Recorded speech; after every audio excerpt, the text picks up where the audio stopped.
As I travel around Jakarta, I'm struck by the high number of people wearing face masks. Why?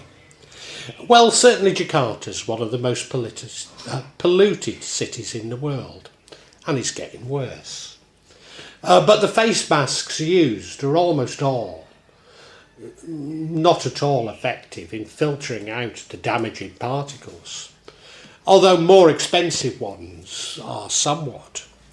In fact, face masks and their disposal greatly contributes to pollution in the environment. In particular, they contribute towards microplastic pollutants. The use of face masks, especially the largely useless cheaper versions, increased incredibly as a result of the health crisis. In Indonesia, these were mandated when outdoors, even when no one else was close by, and when driving alone in a car. Indeed, this mandate continued long after the rest of the world had forsaken it. Even during the health crisis, it was widely known that the face masks were ineffective in preventing the spread of viruses. But slowly we're beginning to understand that they actually would contribute to the wearer developing a virus. So why do people in Jakarta and cities across Asia continue to wear face masks? Are they stupid? No, but maybe they're lazy. Not stupid, but functionally stupid. Even though the evidence of face masks is widely available, people simply follow trends. Face masks are still sold in C-stores, supermarkets, pharmacies, much more accessible than the evidence against them. We were told that wearing a face mask was a public duty, despite this blatantly being the exact opposite. And few people want to challenge authority over such a seemingly unimportant issue. But then we know that the health crisis was not about health, but actually a military exercise, as reported by the Dutch Health Minister Floor Agema. So face masks were undoubtedly to strip us of our humanity and ability to communicate to others. A metaphor for how the truth was masked and the power abused. All this means is that it feels as though the real virus was a virus of stupidity which has infected the world. A silent contagion which turns the rational into echo chambers, good intentions into blind obedience, and intellectuals into the agents of destruction.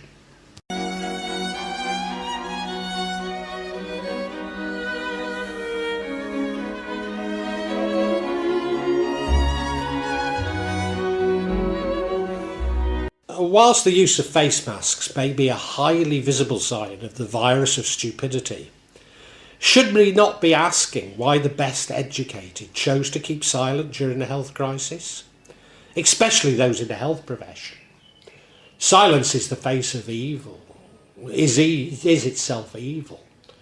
God will not hold us guiltless. Not to speak is to speak, not to act is to act. Dietrich Bonhoeffer. Evolution didn't design us to search for the truth, but to survive. All this can be hijacked by modern systems designed to ensure our compliance with that which we really should be questioning. Stupidity isn't an absence of knowledge, but choosing the comfort of not looking deeper. Given that the health crisis was a military exercise, it is fair to assume that it was a psyop. Maybe surprisingly the best educated and most susceptible to psychological manipulation. That is the reason why the underprivileged were the most sceptical about the crisis at the time. You may recall a joke from the time. Why don't the homeless catch the virus? They don't have televisions. Well, it would seem that the intelligence isn't a protection. We believe that the smarter we are, the less we are open to misdirection, when in fact the opposite is true. Intelligence bends to survive. How else can we explain so many educated people agreeing with the policies during the health crisis, which were blatantly destroying communities and economies. This all leads me to question the nature of education. That maybe its real purpose is the indoctrination of the young to accept the status quo, to uncritically fit into society while suggesting to them that they have free will and critical functions. Indeed, the higher the level of education, the greater the propensity to rationalise the untruths they have been fed. Thus, education organises our thoughts, simplifies them, if you like, to a consensus which supports the status quo. Stupidity doesn't spread through logic, it spreads through a desire to belong. People abandon what they know to feel a sense of belonging. Standing out becomes more dangerous than being wrong. The free thinker becomes the outsider, ridiculed as stupid by the educated when the obverse is true, calling on a manufactured consensus to bring the free thinker into line. Just look at the aggression of so many scientists when confronted with mystical thinking. They have every right to disagree, but all too often their disagreement is abusive. After my heart attack, I'm abused by almost all for refusing medical help. I have my reasons, but isn't this an example of the pressure to conform? As those scientists and the educated have been enlisted as the police for the economic system. Aldous Huxley wrote, to make biological survival possible, mind at large has been funneled through the reducing valve of the brain and the nervous system. Well, if the brain is the limiting valve, then education makes it taut. We need education to help us to think, not to tell us what to think. Yes, the educated police the boundaries of our status quo, but all too often they enlist others through facile sound bites. Certainly I'm questioning the status quo and with it capitalism, but that does not mean that I'm proposing communism. Nevertheless, all too often I'm told, well, if you think communism is so good, why don't you go and live in Cuba?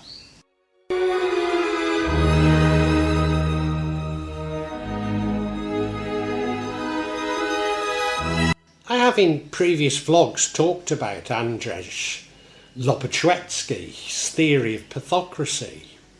The psychopathic spellbinder hides an ideological mask, a belief system that he uses to gain power.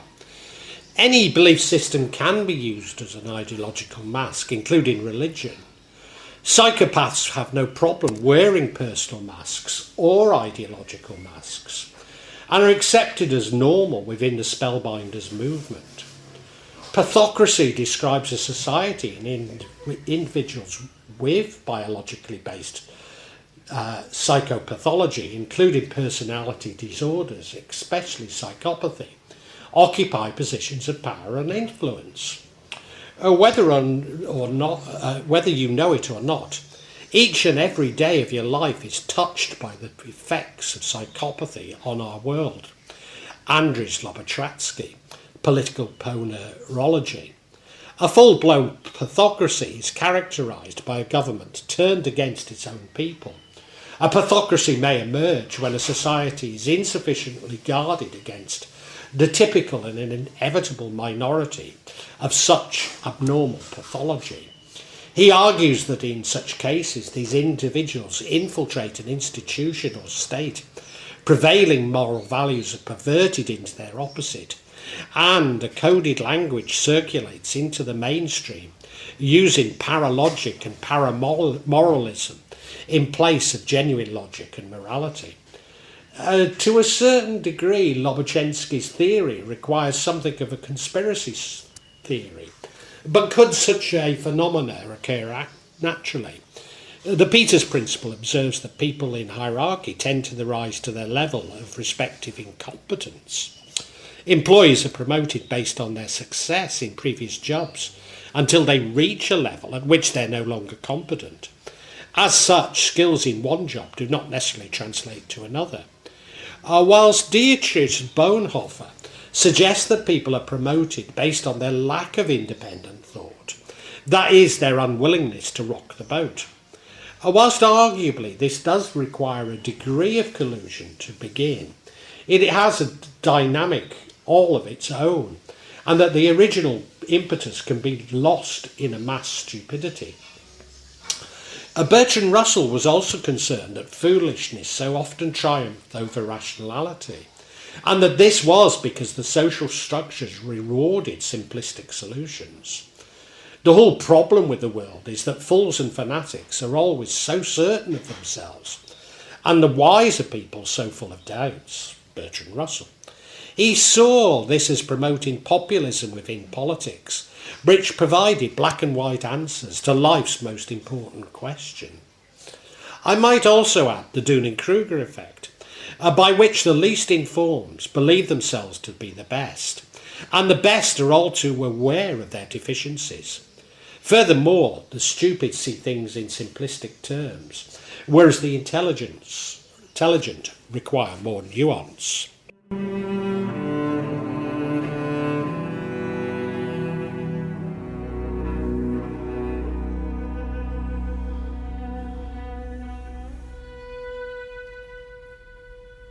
Like the Frankfurt School, Lobachevsky was attempting to explain the rise of the Nazis, and why so many everyday Germans either supported or went along with their policies. The German Lutheran pastor Dietrich Bonhoeffer was concerned with this issue. A constant thorn in the side of the Nazis, Bonhoeffer was executed in Flossenburg concentration camp on the 9th of April 1945. Bonhoeffer observed the rise of the Nazis, but also how society willing surrendered its mind, how often educated and religious people began to believe and propagate absurd ideas. Ideas which today we can spot this absurdity, but clearly at the time the opposite was true. Professors quoting propaganda and priests supporting violence. Stupidity is a more dangerous enemy of the good than malice. One may protect against evil. It can be exposed and, if need be, prevented by use of force. Evil always carries with it the germ of its own subversion, in that it leaves behind the human beings, at least with a sense of unease. Against stupidity, we're defenceless. Dietrich Bonhoeffer, Letters and Papers from Prison. Bonhoeffer sought to explain why normal people, not criminal, nor insane, whom when under pressure surrendered the ability to think, and that this unconscious complicity, which may bring about an end to humanity, more so than evil with, not the leaders or the tyrants, but the common man when they stop asking questions. All that remains is the illusion of certainty through this manufactured consensus. Logic and truth no longer matter nor have currency. Truth is no longer sought but avoided in a collapse of moral and cognitive resistance.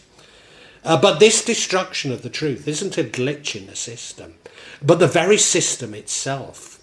Systems reward obedience and punish dissent. They always have. But recently we've moved from a brave new world of reward to something closer to the punishment of 1984. The stupid person, in contrast to the malicious one, is utterly self-satisfied, and being easily irritated becomes dangerous by going on attack.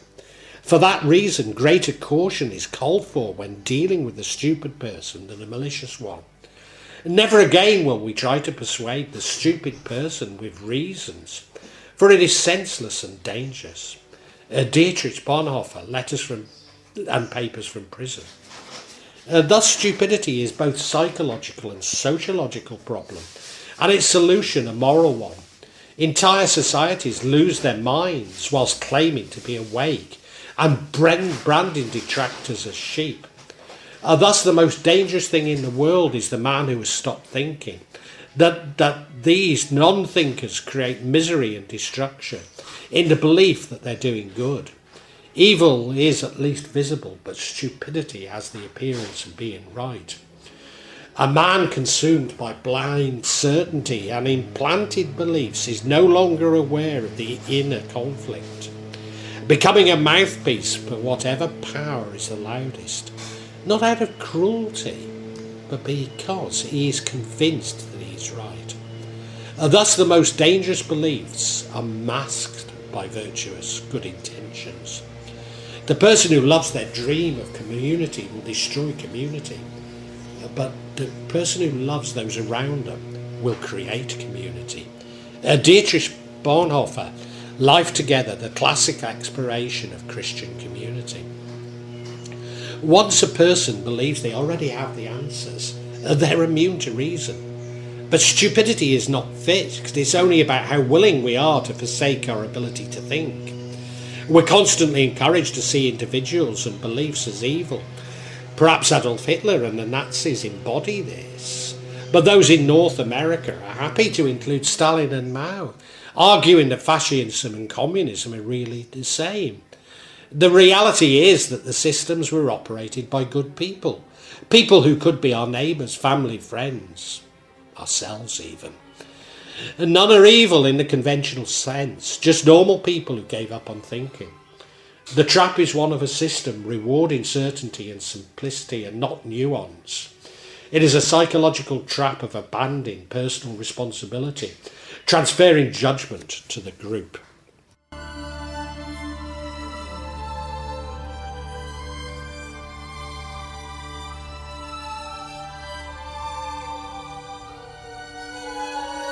Social media algorithms aren't designed to inform us, but to addict us. Keeping us engaged isn't about a thoughtful argument, but simple messages. Simple and all too often highly emotive sound bites, rather than rounded arguments. Speed, emotion, simplicity keep us enraged. All are monetized, whereas the truth and complex arguments aren't rewarded. Thinking becomes too expensive and compliance is the most rewarding. Every so often my vlogs are demonetized. Maybe this one will be. But when I look at the explanations, it's obvious that the assessors haven't understood their message. Should I simplify my message? No! I attempt to reflect the nuances of complex arguments, as the world is. Why would the very systems which are destroying man's ability to think in an age of noise? But this is an example of how all this works in the modern world. And we're fed on a diet of the ephemeral, of celebrity gossip, critical thinking, even changing the subject to something more spiritual is derided, whilst the alt-right seem to positively promote nihilism and ignorance. During the health crisis, behavioural programming was employed to split us into tribes, such that we can no longer identify what is behind our problems. Only who we have been told is behind them. Even, maybe especially, the religiously devout believe they have an obligation to judge others, never seeing how destructive this really is. Judging others makes us blind, whereas love is illuminated. By judging others, we blind ourselves to our own evil and to the grace which others are just as entitled to as we are. Dietrich Bonhoeffer, The Cost of Discipleship. Bonhoeffer, while awaiting his almost certain death, wrote about the importance of forgiveness, focusing on love and not victimhood. In a world, live together in the forgiveness of your sins, for there is no human fellowship, least of all marriage, can survive. Don't insist on your rights, don't blame each other, don't judge or condemn each other, don't find fault with each other, but accept each other as you are, and forgive each other every day from the bottom of your heart. Dietrich Bonhoeffer, Letters from and Papers from Prison. Thus, social media is a supercharged conformity system, with more and more content created by AI. The potential for abuse is increasing exponentially. Algorithms isolate us into echo chambers on a diet of what we already believe. We're presented with communities who believe what we already believe, and this is exactly how behavioural programming works. Eventually, disagreement feels like betrayal. There is a channel that I used to watch each day, as much as the content creator said I had resonance with. But slowly our differences became apparent. At first minor, but now they feel like a gulf. It was not the content creator who policed my dissidence, but fellow viewers attempting to push me into the tribe to which I could never belong. And this is how group stupidity develops. Once one's identity is tied to a group, thinking becomes a risk of one's own identity. Risk in exile, which is what I ultimately chose. But such groupthink itself becomes a tyranny in which the contagion of stupidity flourishes. My real fear is that it's becoming hardwired with the application of AI. Bots now dominate this platform, spreading false information, supporting powerful political and commercial interests. So overwhelming is their presence that it's impossible to refute every argument. And even if we did, what good would it do us? Once this happens, horror will ensue. Not through hate, but conviction. Conviction that AI systems are superior to humans.